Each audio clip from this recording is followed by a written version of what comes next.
El tema que quiero compartir en esta mañana, iglesia amada, le hemos titulado La gracia manifestada en la humildad. La gracia manifestada en la humildad. Y quiero llevarle ese libro a las Santas Escrituras, en el libro de Ruth. Ruth es un prototipo, un ejemplo de una creyente o un creyente en humildad.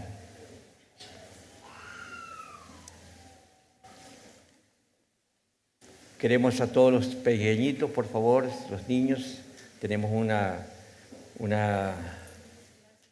clase para ellos, así que los niños, por favor, para que los lleven al salón de niños.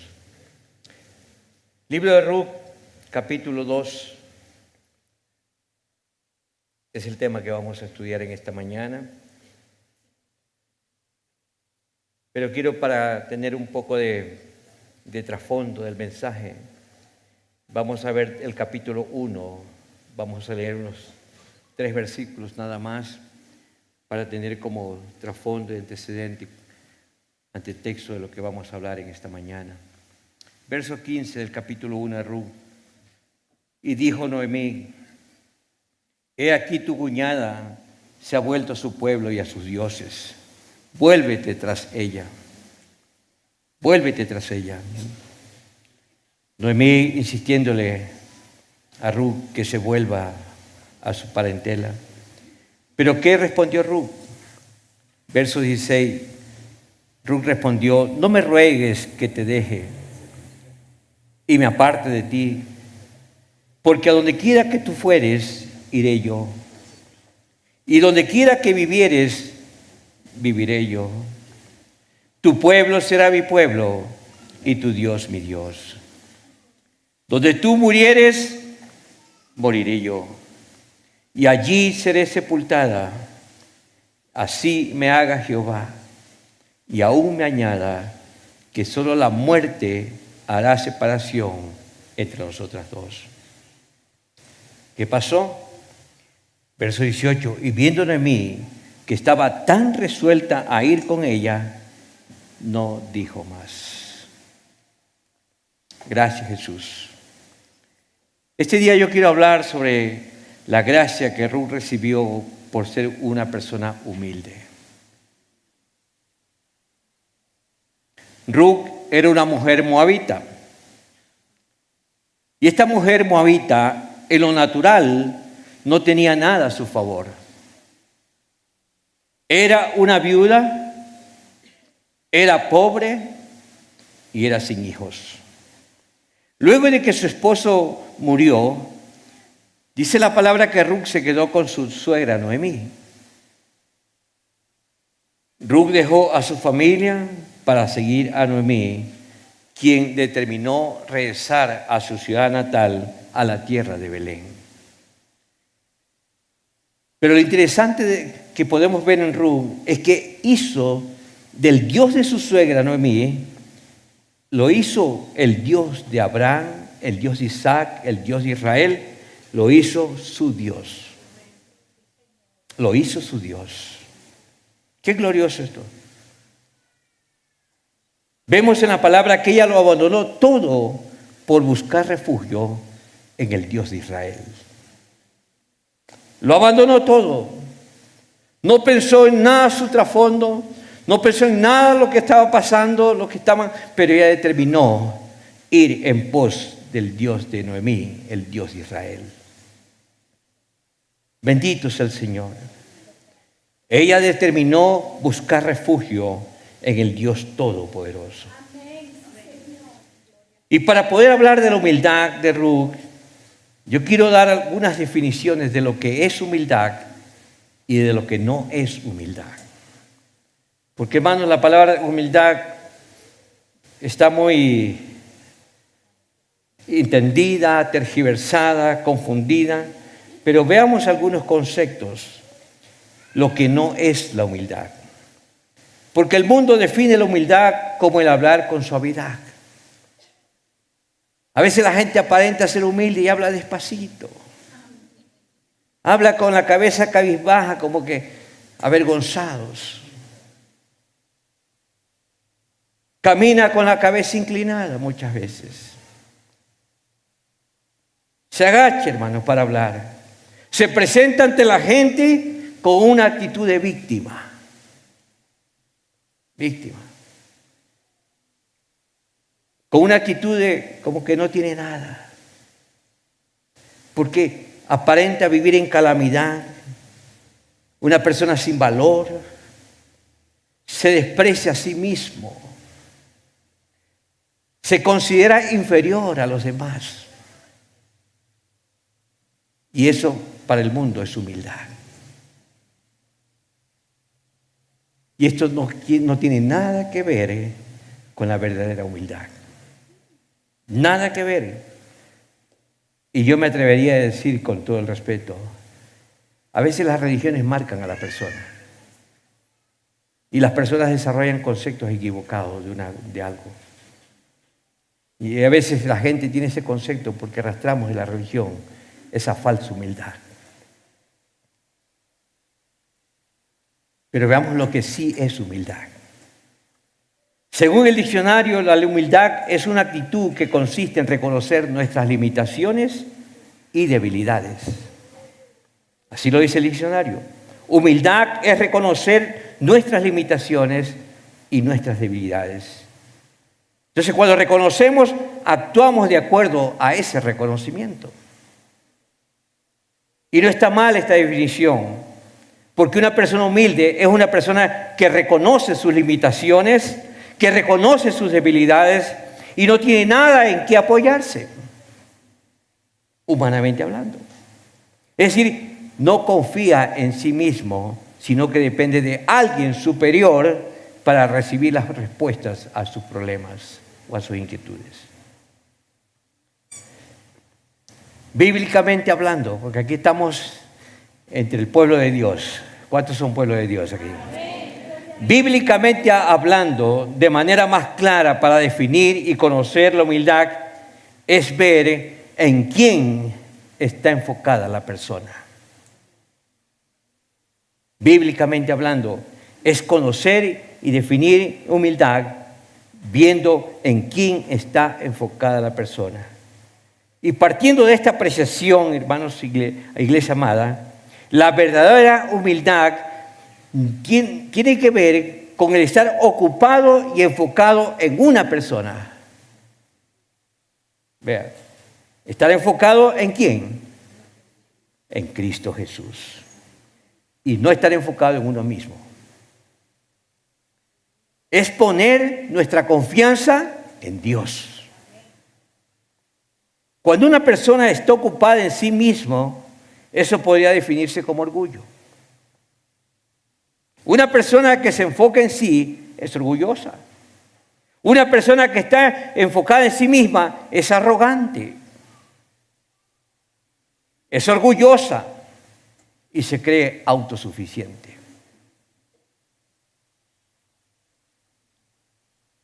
¿Por qué? Porque lo que muestra es que no necesita a nadie. Se maneja, se dirige solo, porque su vida está en sí misma. Todo lo que tiene, todo lo que sabe, todo lo que ha alcanzado o ha logrado es por él mismo. Y pensar así lo hace una persona orgullosa y ególatra. Es necesario reconocer, iglesia amada, que una persona que siempre está atemorizada también tiene un problema en el orgullo. Tiene problemas con el orgullo. Aunque ella hable con ternura, aunque sea amable, esa persona también está enfocada en sí mismo. Y yo diría algo más, está enfocada en sus temores. Una persona así. Ambas personas, tanto la arrogante como la temerosa, están conscientes de sí mismas todo el tiempo. ¿Por qué? Porque en lugar de mirar a Jesús, se están mirando a sí mismos. Estos dos extremos son manifestaciones de orgullo. Mientras un extremo manifiesta orgullo en términos de arrogancia, el otro lo expresa en términos de una falsa humildad. Y la gente dice, pobrecito, ay, qué pena, ay, qué dolor con esa persona. Ambas son personas orgullosas, porque están conscientes de sí mismas. Pero hermanos queridos, la humildad es lo opuesto a la soberbia. La humildad es lo opuesto a la arrogancia. La humildad es lo opuesto al temor. Por eso quiero llevarlos al libro de Ruth, capítulo 2, que nos escribe claramente una persona humilde, un creyente humilde. Dice la palabra en el capítulo 2, verso 2. Y Ruth la moabita dijo a Noemí, te ruego que me dejes ir al campo y recogeré espigas en pos de aquel a cuyos ojos hallaré gracia. Repito, Ruth le dijo a la moabita Noemí, te ruego que me dejes ir al campo y recogeré espigas, o sea, recogeré alimentos en pos de aquel cuyos ojos hallaré gracia.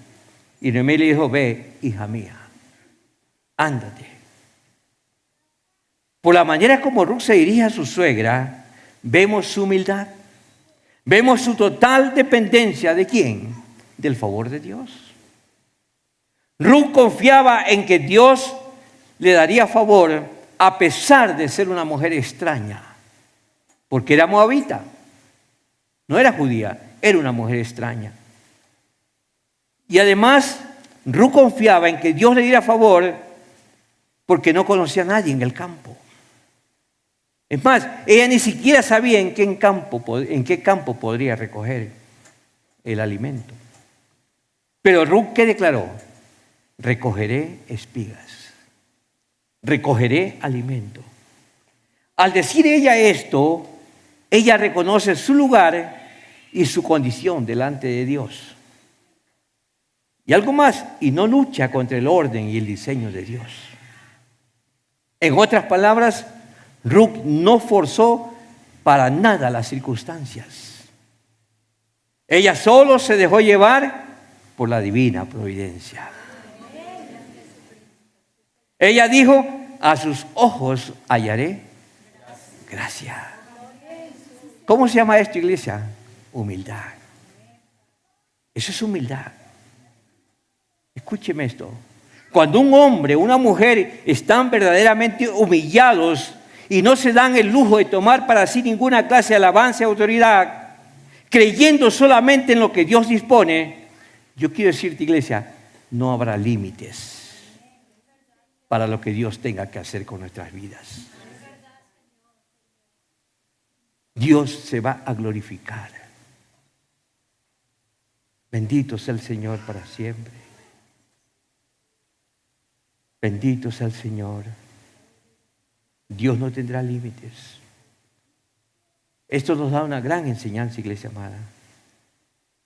¿Cuál es la enseñanza, pastor? La humildad, escúcheme, la humildad nos pone en la posición correcta para ser bendecidos.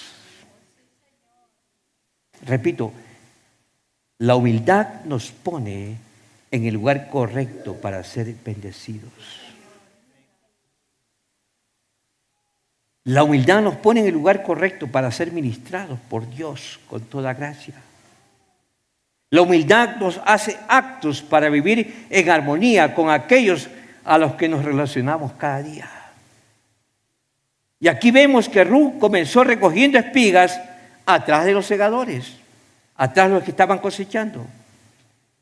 ¿Sabe que esto era lo más bajo en Israel?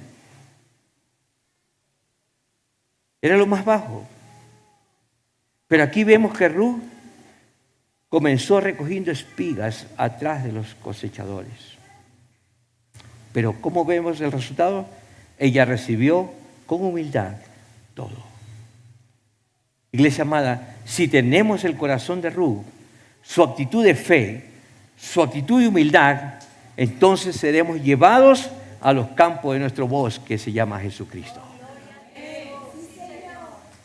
Porque vos es una figura de Cristo. La humildad nos lleva, iglesia amada, al lugar correcto para ser bendecidos y ministrados por nuestro Dios. Segundo lugar, la gracia. Vemos allí, no es un método, la gracia no es un dogma, la gracia no es una doctrina. ¿Qué es la gracia, pastor? Vemos aquí que Ruth no salió a buscar una fórmula. Vemos que ella no fue en busca de una estrategia. Ella no salió en busca de algo material. Ella dijo solamente iré en pos de aquel. Y cuando dice iré en pos de aquel, es decir, voy a buscar una persona. No fue a buscar un simple concepto, fue a buscar una persona. Porque la gracia, iglesia amada, es una persona. La gracia es una persona y su nombre se llama Jesucristo, representado aquí por vos.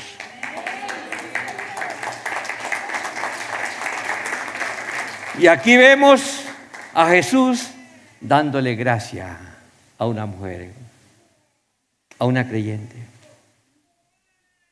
Fue una persona quien le extendió gracia a Ruth. Vimos también, dice, iré en pos de aquel en quien hallaré gracia. Aquí vemos, hermano, una confesión gloriosa de Ruth. Ella confesó y habló, ¿qué habló? Favor. Habló gracia, habló misericordia. ¿Sabe que esto es una ley espiritual? ¿Cuál es la ley, pastor? Que lo que confesamos, ya sea bueno o malo, eso define nuestras vidas. Eso define nuestro destino. Porque al hablar, ¿qué estamos haciendo? Cuando yo hablo y declaro algo, estoy alineando o a lo bueno de Dios o a lo malo. Lo dice la palabra Proverbios 18:21. ¿Qué dice Proverbios 18:21? La muerte y la vida están en el poder de la lengua. Y el que la ama comerá de sus frutos. Entonces, nuestro hablar define. O nos alineamos con Dios para lo bueno, para ser bendecidos, o nos alineamos con lo negativo, con lo malo. Pero vemos aquí que Ruth confesó que encontraría ¿qué? Gracia, favor, misericordia. Hermanos, nuestras palabras, escúcheme, nuestras palabras nos alinean a nuestros destinos y a nuestros propósitos de Dios. Bendito sea el nombre de Jesús. Ella confesó que encontraría gracia. ¿Y qué encontró Ruth entonces? Eso fue exactamente lo que recibió, gracia. Iglesia, cada palabra de Dios tiene poder para traer a nuestra realidad lo que Dios ya nos ha dado por gracia. Por eso es importante cómo habla usted. Es importantísimo cómo declara usted. ¿Cómo habla? Tenemos que confesar constantemente el favor de Dios sobre nuestras vidas, sobre nuestras familias, sobre nuestros hijos. Tenemos que declarar palabras de bendición. ¿Cómo está hablando usted sobre sus finanzas? ¿Cómo está hablando sobre su salud? Porque a veces escuchamos gente, cristianos, que son tan negativos. Alinee sus palabras para el favor de Dios. Hable sabiamente, porque nuestra boca tiene poder. Hermanos, hablemos bienestar. Dejemos ya de quejarnos tanto. Aprendamos a ser sabios con nuestras bocas. Mire, mis palabras alinean mi corazón al destino divino para ser bendecidos. Nuestras palabras tienen poder. ¿Cómo se hicieron los cielos y la tierra? Por el poder de la palabra. Veamos este momento clave en la vida de Ruth. Vemos en el verso 3. ¿Qué pasó? Fue pues, y llegando espigó en el campo en pos de los segadores. Y aconteció que aquella parte del campo era de Booz, el cual era de la familia de Elimelech. Este es un momento clave en la vida de Ruth. Ruth salió, le pidió permiso a su suegra y comenzó a recoger espigas en el campo. Y esto es glorioso, hermano. Y dio la casualidad, dio la casualidad de que el campo donde estaba trabajando pertenecía a Booz, el pariente de Elimelech, esposo de Noemí. Imagínese usted, piense por un momentito, de todos los lugares del campo en los que Ruth podría haber recogido alimento, resulta que por casualidad llega al terreno que le pertenecía al hombre más rico de la región. Un hombre de gran riqueza era Booz. Y que también por casualidad, era pariente de Noemí. Pero sucede y resulta que para Dios no existe la palabra casualidad.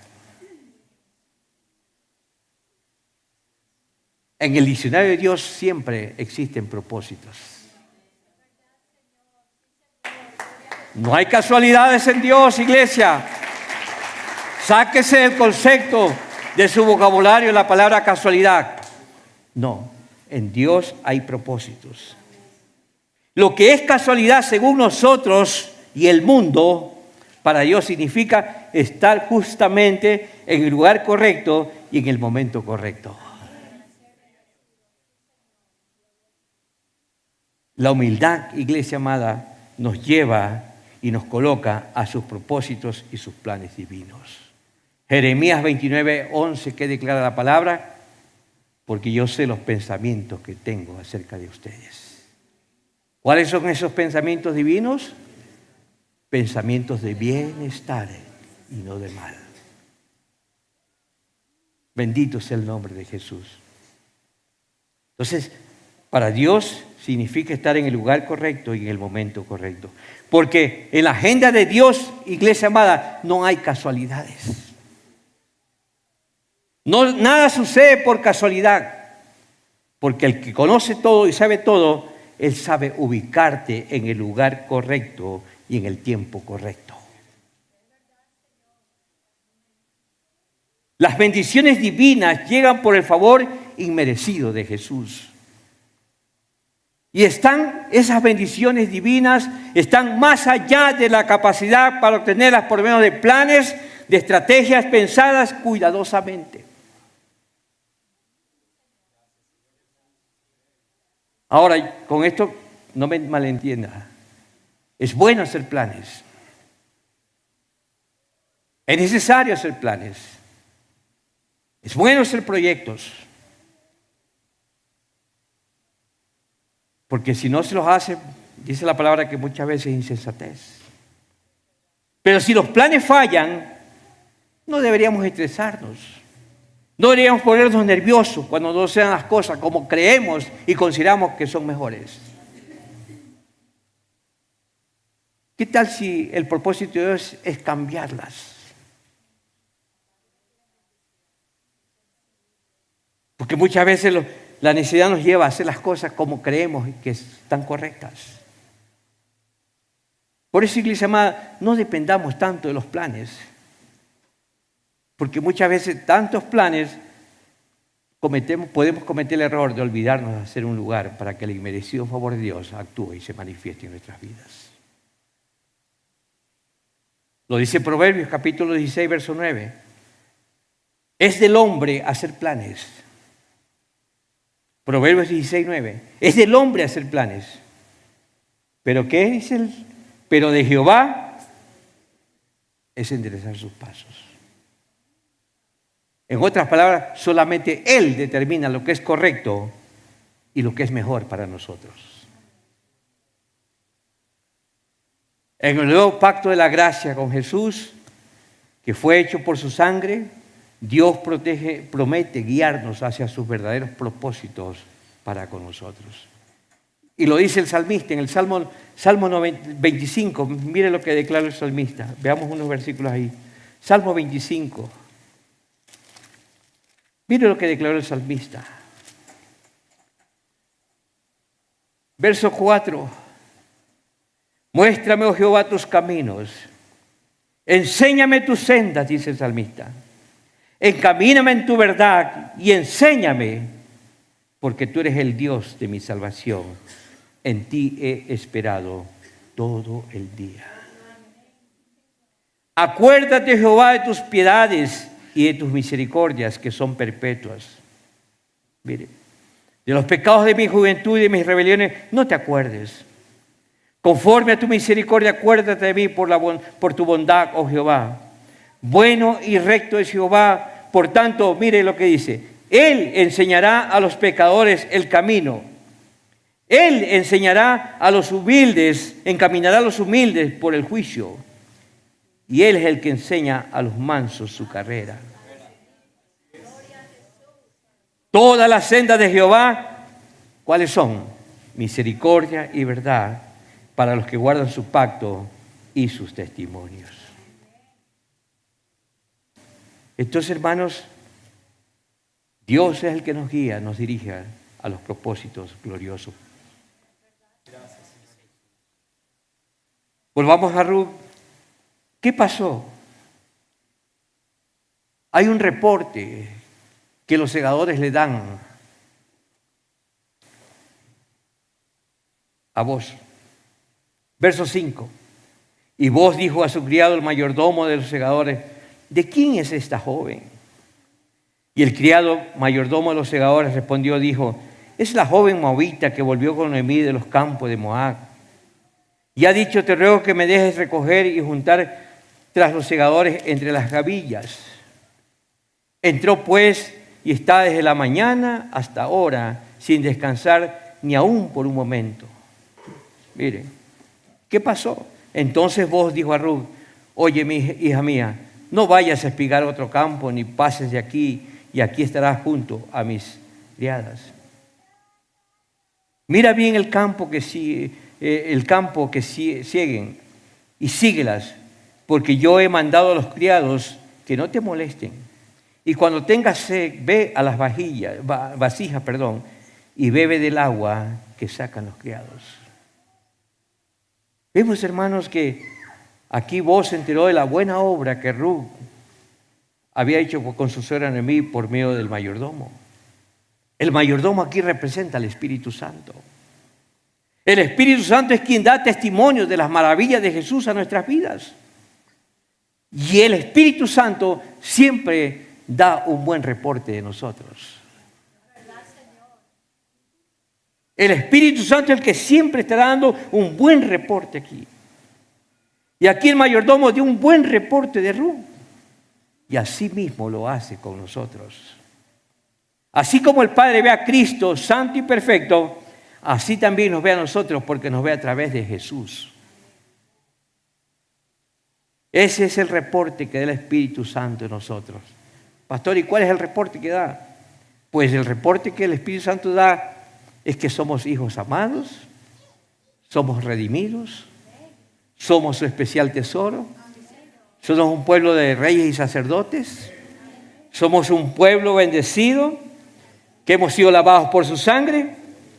Entonces el Padre, cuando escucha ese reporte, hermanos, desata el favor, desata su gloria sobre nuestras vidas. Bendito sea el Señor. Quiero que sepa que el Espíritu Santo es quien conoce la vida y los corazones de su pueblo. Es el Espíritu Santo, hermano. Conoce todas nuestras vidas. Y vemos en el verso 8, hermanos, lo que le dice Boaz a Ruth. Oye, hija mía, no vayas a espigar a otro campo, ni pases de aquí, y aquí estarás junto a mis segadores. En este pasaje vemos que Boaz es una perfecta representación de nuestro Señor Jesucristo. ¿Qué hace Cristo con su iglesia? ¿Qué hace Cristo con su pueblo? Siempre está bendiciéndoles. Siempre está bendiciéndoles. Como jefe y Señor, Él no maltrata a sus empleados. Él no maltrata a sus siervos. ¿Qué es lo que hace Cristo? Los bendice. Los bendice. Él siempre está hablando bendición. Entonces, hermanos, aquí podemos ver que igualmente nosotros debemos usar el poder de la palabra. ¿Para qué? Para bendecir. Para desatar palabras de bendición sobre los demás. ¿Qué dijo Jesús en San Juan 6:63? Jesús dijo que Él solamente hablaba las palabras ¿de quién? De su Padre. Él hablaba palabras de su Padre. ¿Y cuáles eran las palabras de su Padre? Bendición, favor, gracia, misericordia. Las palabras del Padre son vida. Las palabras del Padre son espíritu. Las palabras del Padre son poder, son bendición. Iglesia amada, por tanto, nunca hables palabras del mundo, menos para maldecir. Todo creyente está llamado a ser instrumento ¿de qué? De bendición. Yo no concibo la idea de que un cristiano esté maltratando a la gente, esté ofendiendo a los demás, dañando la integridad de otros, si somos instrumentos y canales de bendición. Bendito sea el Señor. Mire la posición de Ruth. Verso 10. Ella entonces, bajando su rostro, se inclinó a tierra y le dijo: ¿por qué he hallado gracia ante tus ojos para que me reconozcas siendo yo extranjera?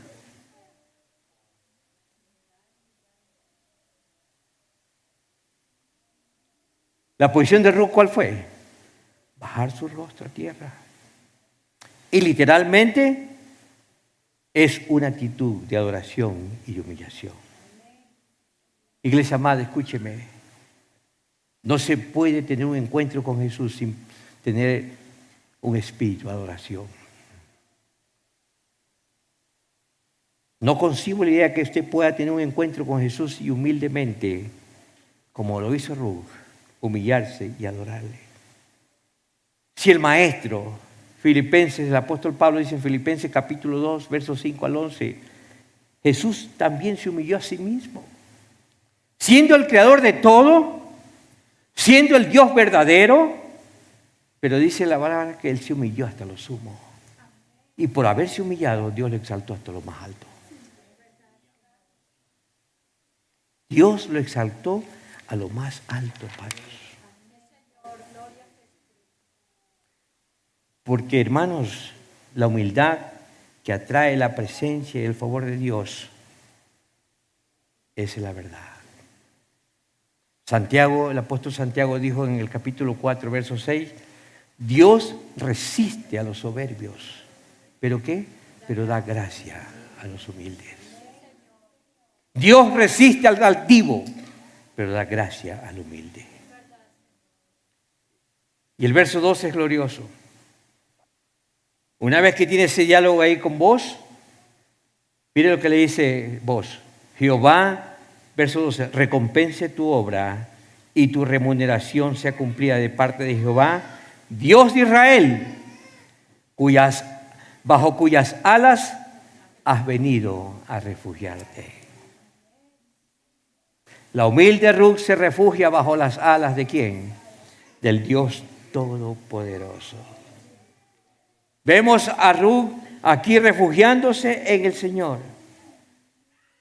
Ruth era una persona que estaba vacía del yo, vacía de toda jactancia, vacía de toda autoconfianza. Por eso es que determina venir a Dios con el propósito de refugiarse en Él.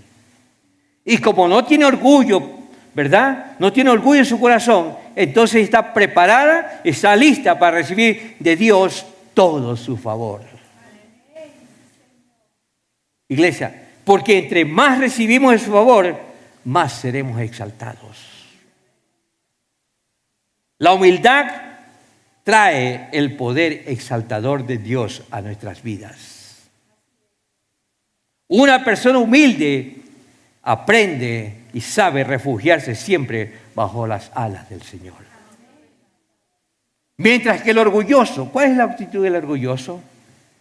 Se aleja, agacha la cabeza, se va, reniega, se queja, murmura y su corazón más se llena de amargura.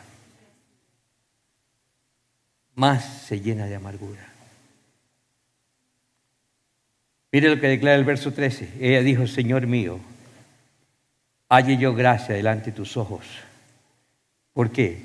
Porque me has consolado y porque has hablado al corazón de tu sierva, aunque no soy ni como una de tus criadas. Aunque no soy como una de tus criadas. Tremendo, hermanos. ¿Por qué? Porque la humildad no busca creerse algo en sí mismo. Una persona humilde más bien se ve despojada de su yo. El orgullo es el exceso de estimación hacia uno mismo. El orgullo es un exceso de estimación hacia nuestros propios méritos. Una persona orgullosa se cree superior a los demás. ¿Qué es el orgullo, pastor? El orgullo es un sentimiento de estimación propia, en donde se puede ver claramente el yo. El yo. Es el yo para arriba, el yo para abajo. Yo lo puedo, yo lo sé, yo lo voy a hacer, yo me voy a levantar, yo voy a ir, porque yo conozco. ¿Qué está mostrando con eso? ¿Soberbia? ¿Vanidad? ¿Está mostrando altivez, arrogancia? E incluso, en muchas ocasiones se muestra desprecio hacia los demás. ¿Y qué pasa? Una muralla de separación se crea en el corazón. Una muralla se crea en el corazón. Entre Dios y su yo. Vos no se casó con una de las criadas, sino que se casó con la humilde voz, con la humilde Ruth. Este hombre, símbolo de Jesús, se casó con la humilde Ruth. Y así está casado Cristo con su iglesia. Vemos que ella no se presenta como sierva, ¿verdad? Ella se presenta humilde y por esa razón fue acogida por vos. Aquí vemos que el humilde haya relación íntima, porque el único que conforta nuestro corazón es la gracia de Dios, es el continuar en su bondad. Yo pregunto, iglesia, ¿has hablado con bondad del corazón como lo hizo vos? Porque nuestro Cristo siempre está hablando bondad. El mensaje de Jesús siempre fue de compasión, siempre fue de gracia. El mensaje de Jesús, el hablar de Jesús siempre fue de misericordia con la gente. La humildad hace que Dios libere una recompensa completa. Mire, verso 14, y vos le dijo a la hora de comer: ven aquí, Ruth, y come del pan, y moja tu bocado en el vinagre. ¿Y qué hizo Ruth? Se sentó junto a los segadores, y él, Jesús, le dio del potaje y comió hasta que se sació y sobró. La recompensa completa. La humildad, hermanos queridos, escúcheme, Dios no nos da una bendición o una recompensa parcial. Siempre quiere darnos la bendición completa. Aquí podemos ver la gracia de Dios de una manera evidente. Entre más Ruth tomaba, ¿qué pasaba? Más recibía. Más Boaz la bendecía. Así es Cristo con nosotros. ¿Cuántos se gozan por eso?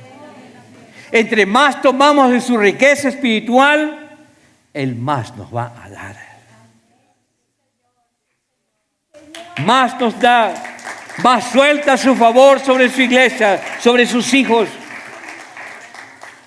Así que, hermano, no tengas temor. Deja esa falsa humildad. Él está con las manos abiertas para bendecirnos. Pero necesita un corazón humilde para derramar su gracia y su favor.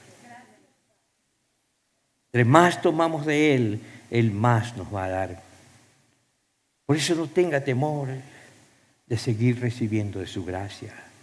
Dios nos da una recompensa completa, siempre y cuando vamos humildemente a refugiarnos bajo sus alas. Ese es nuestro Dios maravilloso que tenemos, que nos recompensa solo por buscar un refugio en Él. Es un privilegio para nosotros refugiarnos en Dios y que Él nos recompense, nos provea, nos sustente, nos sostenga, nos dirija, nos cuide y nos dirija a sus propósitos divinos. Iglesia amada, Ruth es el modelo de la verdadera humildad.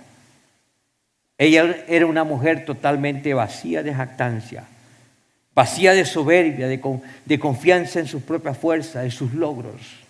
Fue una mujer tan humilde que jamás tuvo la osadía de reclamar algún derecho.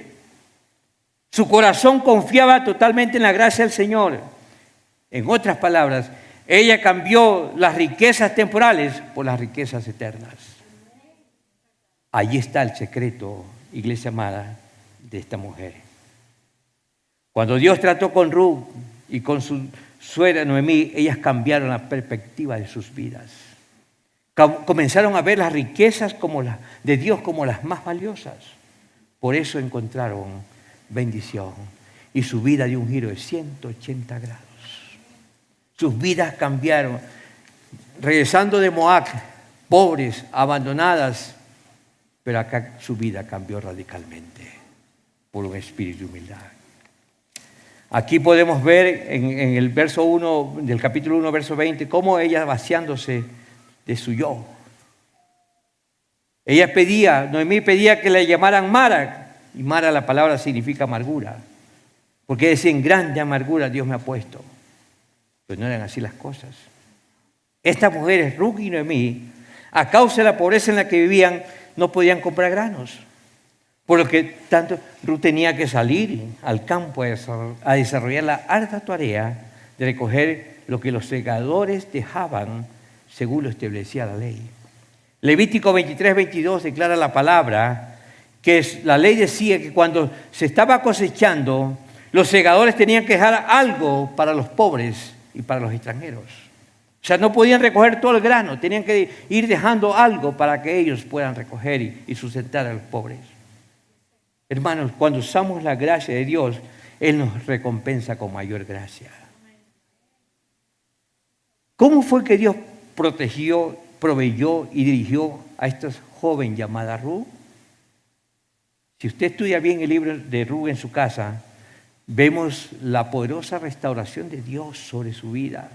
Todo lo que Dios hizo con ella. Ella pasa de la miseria, ella pasa del abandono a una posición de privilegio, a una posición de abundancia y sobre todo de humildad para hacer la voluntad de Dios. Fue así como ella pudo disfrutar de la presencia de su amado Boaz. Y Boaz, como nuestro Señor Jesucristo. Hermanos queridos, la humildad es la posición para encontrarnos con Cristo. ¿Qué le dijo vos a esta mujer en el verso 14? Ven aquí, ven cerca, le dijo. A Ruth se le invitó a estar cerca de vos. A la iglesia se le ha convocado y se le ha llamado para que viva cerca de Cristo. Porque al humilde, escúcheme, al humilde se le invita siempre a estar cerca de Jesús. La palabra de Dios dice en Isaías 57:15, el alto y majestuoso que vive en la eternidad, el santo dice, yo vivo en el lugar alto y santo. ¿Con quiénes? Con los espíritus arrepentidos y humildes. La palabra dice que la comunión íntima del Señor es con los humildes y con los quebrantados de corazón. Y aquí vemos a Ruth recibiendo mucho amor de vos. Idénticamente, nosotros hemos recibido mucho amor de Dios. Escúcheme, Dios nos da de su amor, ¿para qué? Para que nosotros, con ese poder y esa autoridad, podamos amarlo a Él. El apóstol Juan dijo en 1 Juan 4:10, allí está claro. En esto consiste el amor verdadero. No en que nosotros hayamos amado a Dios, sino que Él nos amó a nosotros y envió a su Hijo como sacrificio para quitar todos nuestros pecados. Dios nos da de su amor para amarle a Él. Y entonces somos bendecidos al amarlo a Él. O sea, es como un boomerang al amarlo de regreso. De ese amor que hemos recibido es el amor que tenemos que dar. Debemos dar. Bendito Señor. Cuando le amamos a Él, entonces prepárese para ser recompensado. ¿Cuánta gracia, hermanos? ¿Cuánta gracia podemos ver aquí? Asegúrese que usted está bajo la sala del Señor. Asegúrese diciéndole al Señor que viene a refugiarse bajo sus alas. Asegúrese de poner toda su confianza en Él. Dígale que conoce su nombre, dígale que le ama. Y al hacer esto, al tener esta actitud, usted está asegurando una recompensa completa. Porque la gloria de Dios se va a derramar sobre su vida, se va a derramar en su hogar, en su casa, en su matrimonio. Hermano, la presencia manifiesta de Dios se hace realidad en nosotros. Para Ruth, todas las cosas o aspectos naturales estaban en su contra. Pero por confiar en el Señor, quien fue Él quien la ubicó en el lugar y en el momento correcto, su situación cambió completamente. De hecho, se convirtió en una de las pocas mujeres mencionadas en la genealogía de Jesús. Mateo 1:5 dice, vos, padre de Obed, cuya madre fue Ruth. Qué honor, hermanos, para esta mujer. Qué honor estar incluida en la genealogía de Cristo Jesús. Wow, esto sí es estar en el lugar correcto y en el momento correcto. ¿Cuánto se goza por eso? Iglesia,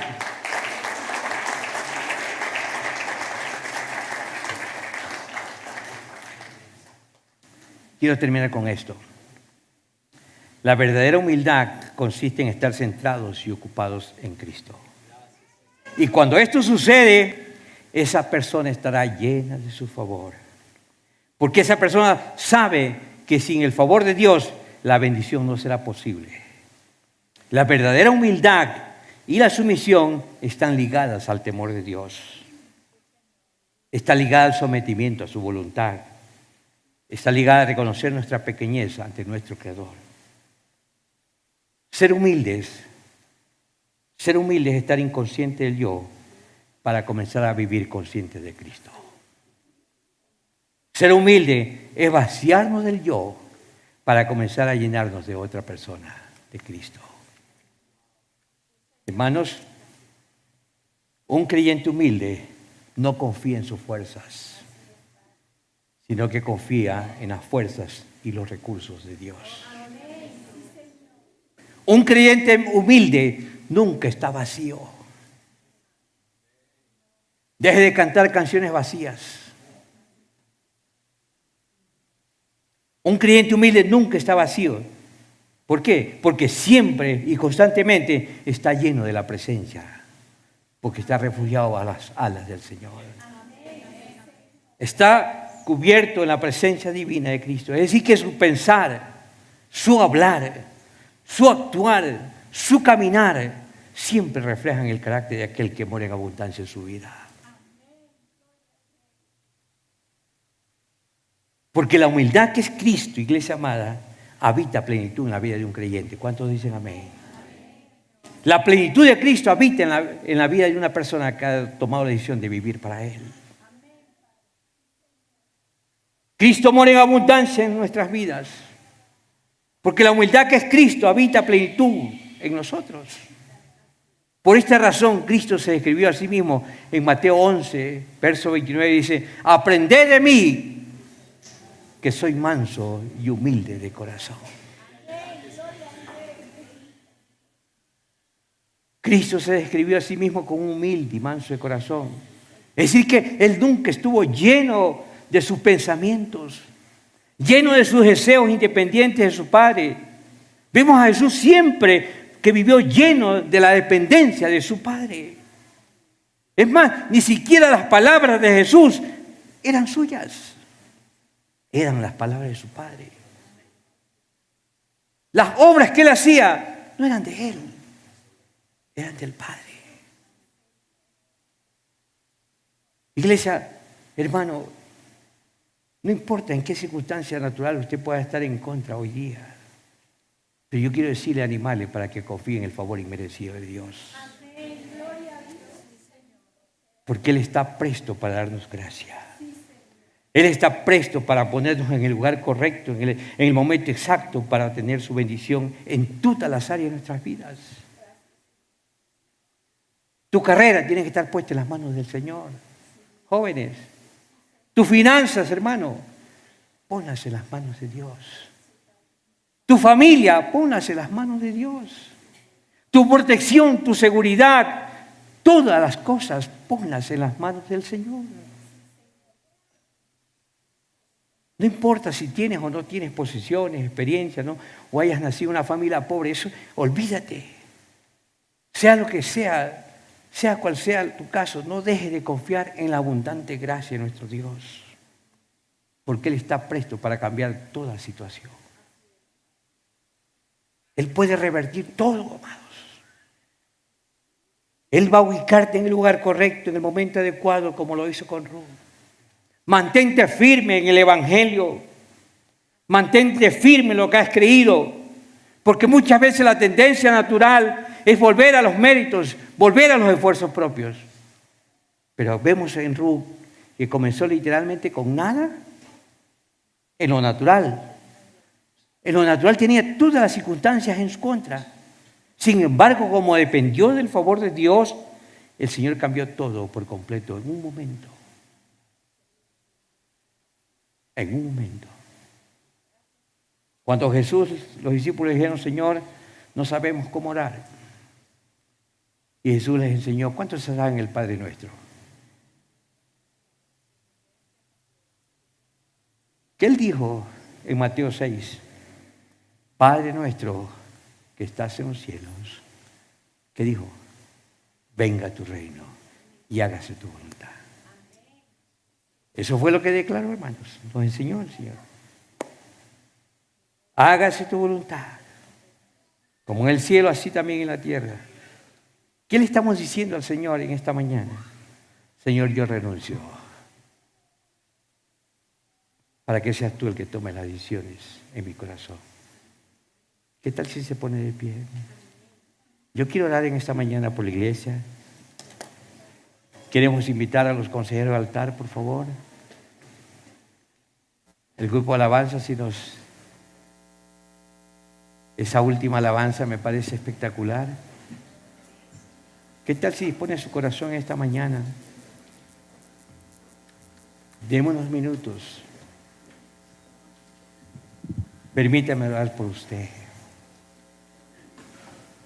Si esta palabra le ha hablado a su vida,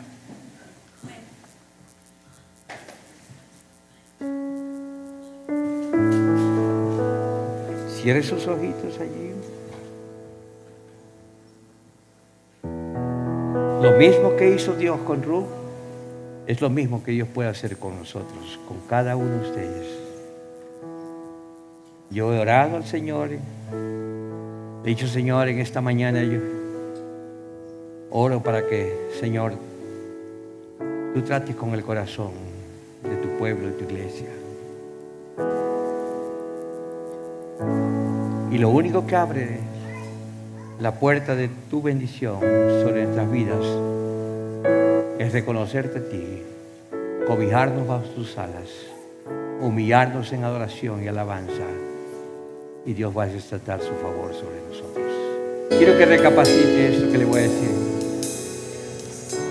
Habrá un sacrificio mayor que usted y yo podamos hacer que el que Jesús hizo por nosotros.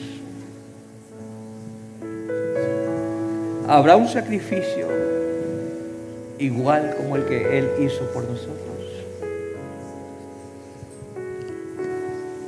Su sacrificio fue único, glorioso,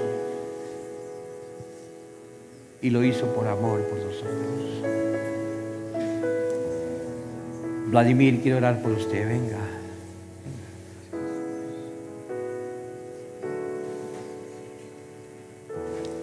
No hay sacrificio que usted y yo podamos hacer.